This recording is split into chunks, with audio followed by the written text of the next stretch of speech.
Welcome to new TV Telugu. Andhra Pradesh సుదీర్ఘ తీర ప్రాంతంలో నివసిస్తున్న మత్స్యకార కుటుంబాల అభ్యున్నతే ధ్యేయంగా కూటమి ప్రభుత్వం అడుగులు వేస్తోందని రాష్ట్ర డిప్యూటీ సీఎం పవన్ కళ్యాణ్ స్పష్టం చేశారు.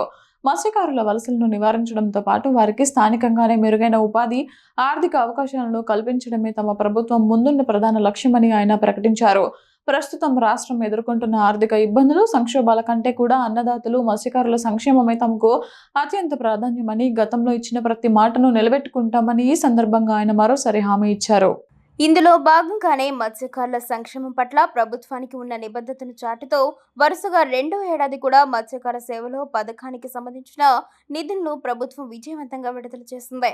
ఈ పథకం కింద అర్హత సాధించిన ప్రతి మత్స్యకార కుటుంబానికి 20,000 రూపాయల చొప్పున ఆర్థిక సహాయాన్ని ఎక్కడా మధ్యవర్తుల ప్రమేయం లేకుండా అత్యంత పారదర్శకంగా నేరుగా వారి బ్యాంకు ఖాతాల్లోనే జమ చేస్తున్నట్లు పవన్ కళ్యాణ్ వివరించారు. తీర ప్రాంతాల్లో మౌలిక సదుపాయాలు మెరుగుపరచడం ద్వారా భవిష్యత్తులో వలసలను పూర్తిగా అరికట్టేలా మరిన్ని పటిష్టమైన చర్యలు తీసుకోబోతున్నట్లు వెల్లడించారు.